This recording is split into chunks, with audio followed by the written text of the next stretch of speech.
Պարոն վարչապետ, 3 հարց ունեմ, թույլ տվեք ընթերցեմ։ Ռուսաստանի Դաշնության արտգործնախարարությունը օրերս հայտնել էր ցանկություն Թրիփին միանալու մասով, որպես հիմք վկայակոչվում էր 21-23 թվականների եռակողմ Հայաստան-Ադրբեջան Ռուսաստան այս մշակված լուծումները, նաև փորձագիտական խորհրդատվություն են առաջարկում գնահատումների հարցում։ Հայաստանի համար որքանով է սա դիտարկելի, որոշ ժամանակ առաջ ռադիոլուրին հարավկովկասյան երկաթուղիներից ասել էին, որ պատրաստ են դիտարկել միայն Մեղրիի հատվածը իրենց տնօրինությունից փոխանցել Հայաստանին,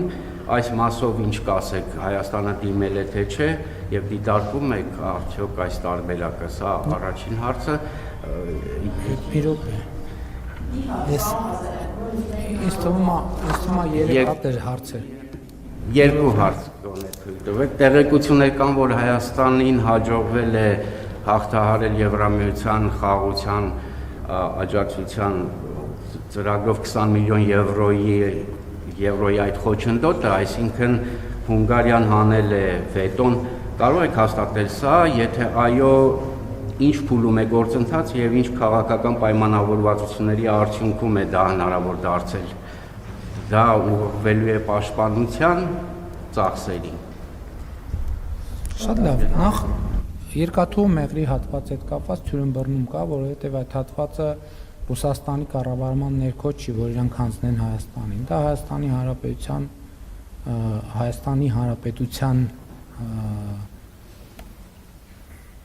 ինքնիշխան տարածքն է եւ մենք այդ տարածքի կառավարում որևէ մեկին չենք արտապատվիրակել, այսինքն այնտեղ երկաթուղի չկա, որ մի հատ էլ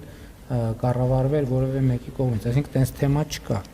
Երկրորդը Տրիպի հետ կապված գիտեք, որ հռչակագրում հստակ գրված է, որ դա Հայաստան Միացյալ Նահանգներ երկկողմ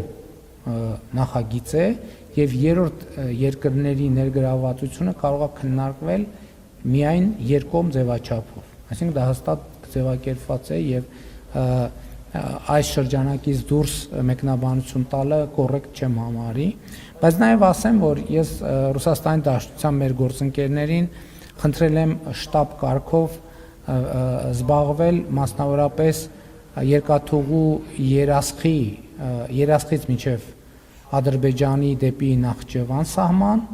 եւ Ախուրիկի հատվածի մինչև Թուրքիայի սահման ամբողջական վերականգնմամբ եւ կարծում եմ նաեւ ես առաջիկայում նաեւ նույն հարցը կբարձրացնեմ կապված Իջևան-Ղազախ հատվածի հետ կապված, որովհետեւ կարծում եմ այդ հատվածը նույնպես հնարավորինս արագ վերականգնելու անհրաժեշտություն կա եւ հույս ունեմ Ռուսաստանի մեր գործընկերները մաքսիմալ արագությամբ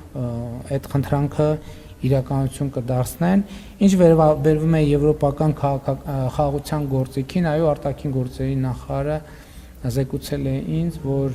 Հունգարիայի գործընկերները կարծես որոշմանը համաձայնվել են եւ կա կոնսենսուս, թե յուռ որոշումը կլինի կհրապարակվի, դա բովանդակային առումով էս պահին չեմ կարող ասել, բայց բոլոր դեպքերում դա նպաստելու է եւ ծախսվելու է խաղաղության օրակարգի եւ խաղաղության տրամաբանությամբ։